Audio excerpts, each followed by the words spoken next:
Hi everyone, welcome to the fourth episode of the Unity Network, where we talk with amazing scientists and researchers all across the world. I'm your host, Zach Chen. I'm a rising senior from Boston.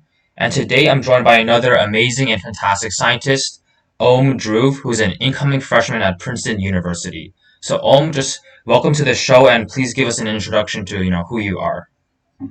Yeah, absolutely. Thank you. As you mentioned, my name is Dhruv. I am an incoming freshman at Princeton University, and I hope to be studying financial engineering there. In high school, I did robotics, science fair, as well as a variety of clubs in politics and whatnot. And I'm excited to be on the show. Great. That's awesome to hear. So you've obviously done a lot of things in STEM. So what specifically did you focus on in high school?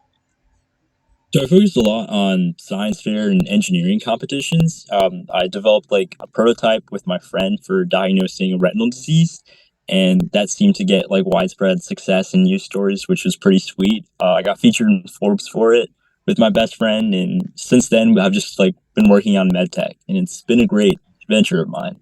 Awesome. That's great to hear. So how did you come up with your, idea like the Retinol project or any other project, how did you come up with these like fantastic ideas? Yeah, well, it really came to like brainstorming sessions with like all the ideas that my partner and I had come up with. It was a group effort, absolutely, and it kind of emerged from like the COVID pandemic and like the emergence of like the self testing kits. We wanted to see what other diseases could be tested on your own, and we wanted to provide accessibility in that realm. Yeah, of course. So for your project, like can you talk a little bit more about what it did and like what was like a breakthrough that you guys discovered? Yeah, absolutely. So my partner and I developed algorithms as well as a prototype to diagnose diabetic retinopathy. We used neural networks and we compared two types of algorithms, convolutional neural networks and KNN, which are K nearest neighbors algorithms, to then diagnose specific stages of DR in just retinal images.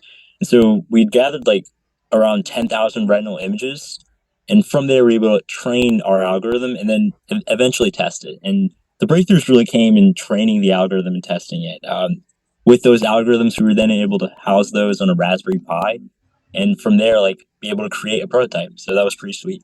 Awesome. So after you develop your project, well, like, what sort of competitions did you, enter with it? So I saw that you entered like a Raytheon Technology Invention Convention. Where else, or like, can you talk a little bit more about, those competitions? Yeah, absolutely. I think competitions were definitely the most fun part of it as well. We got to speak to judges and get critique on our project, which truly improved it for the next stage. We competed in regional science fair, our state science fair, as well as ISEF, where I was actually lucky to win third place in biomedical and health sciences category. Nice. Thank you. At Invention Convention Nationals, we placed first last year, and then second at Invention Convention Globals. So that Wow. was pretty fun. Awesome. So is the Raytheon Technology Invention Convention, is that like sponsored by the Raytheon company? Yeah, yeah, it's sponsored by Raytheon as well as a handful of other competitors. Or, Okay. sorry, a handful of other companies. Yeah. Is that like engineering, like primarily based fair? Yeah, so it's more on invention development. It's like prototyping, innovation development. It's very much an engineering fair. Okay. That's cool to know. Yeah, it's the first time I've heard of it, so definitely cool to learn more about it. So I'm curious, how long do you work on these projects? I know like for your any project in general it definitely takes a lot of time. So what was your time frame looking like, maybe through the summer or through school? Yeah, so my partner and I really took the summer to relax or like participate in like camps. Like I actually did something non-STEM. I did a program called Boy State, and it was a political summer camp that I participated in. And that's usually how I would go about these things. Is I like to focus more on like the projects during the school year. So we started really in like September, and then spent a couple of probably like overnighters, really just like working on the code and like finalizing the project details. Yeah. And that's really how most of our projects have been, is like just working long hours really. Okay, yeah, nice. That's definitely one way to do it. To speak of Boys State, I have a friend who went to Boys Nation this year. It was actually really cool. Nice. Yeah. But that's definitely cool that you've done that too. So I know you did this one, huge project, but do you have other projects you've done in like your high school career? And if so, what were they? Yeah, so on the robotics team specifically, in sophomore year, my partner, who's actually also my partner for the diabetic retinopathy project, he was also on the robotics team with me. And so it was me, him, and one other teammate, and we developed an ultra wideband cane for the visually impaired. So what that meant was it was a sense of navigational technology for blind people to use, and then be able to like track their movements as well as be able to pretty much see if there were any obstacles in their way.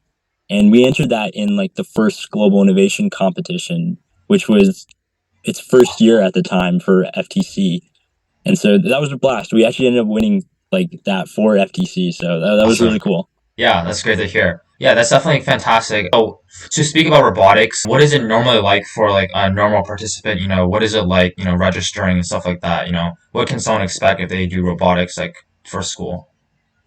Yeah, so I think the first thing I'd see is try to see if there's like a team nearby in your region. I started robotics in eighth grade, and we actually started the first robotics team in our region, and I was able to be part of that rookie year. So the thing Yeah, with like rookie teams is you get a lot of like firsthand like fundraising experience because there's a lot of fundraising grants that right. are available for just first year teams. So that's definitely a pro. Okay, cool. And then last question before we go into like some advice questions. Would you recommend robotics to people and like for like up and coming students, and what makes it such a great activity in your opinion? Absolutely. I think it's probably its mix of hands-on creativity and innovation and collaboration, as well as there's a place for anyone, Right. regardless of where your strengths are.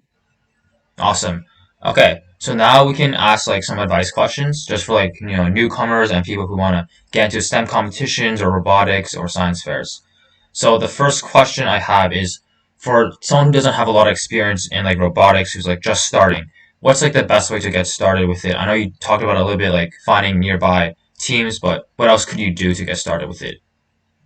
Yeah, I would absolutely seek out a mentor. Maybe it's someone like a high school teacher that you confide in, or really like any sort of engineering teacher, an engineering firm really to take you on. Because, I mean, the skills you're learning are very much the skills that mechanical engineering majors learn. So it's things like that where you'd be able to find someone to help you learn CAD, learn Fusion 360 skills that are very hands on, and you just need the right mentor to learn those. Yeah, fantastic. Okay. The second question is, so I know robotics can be very expensive, right? You need a lot of funding for it, finding like grants. So what do you think is like the best way or like the best places to find funding or grants?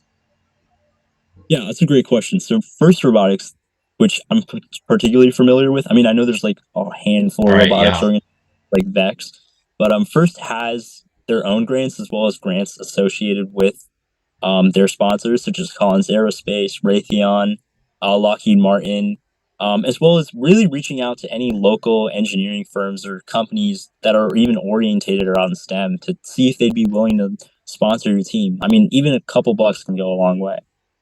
Yeah. Thank you for that answer. So that was all our advice questions. So now we'll just ask a little bit more questions about you and like your future. So the first question I have for that is now you're done with high school, what do you plan on studying or what do you hope to study at Princeton? So I plan to study operations research and financial engineering at Princeton, and that's essentially the intersection of finance and computer science. So really the two fields that I've been mostly focused in like my entire high school career, and it's the best intersection of it. It's something that I'm really excited to pursue. Awesome. Great to hear. And then what would be your like dream profession one day after you're done with college? What do you want to do in the future? Yeah, that's a great question. Right now I'm debating heavily between two possible outcomes. So I'm really considering law school right now or business school. And I think with a STEM undergrad, going towards either of those paths would be great to get the best of both worlds. And as for like dream career, I'd love to be a consultant for an IT firm, a tech firm, or a financial services firm. I think that would be great. Yeah, that's great to hear. So yeah, that's all of our questions for today. Thank you so much for joining me, Om. Yeah, thank you so much. Yeah, thank you. Great to have you on.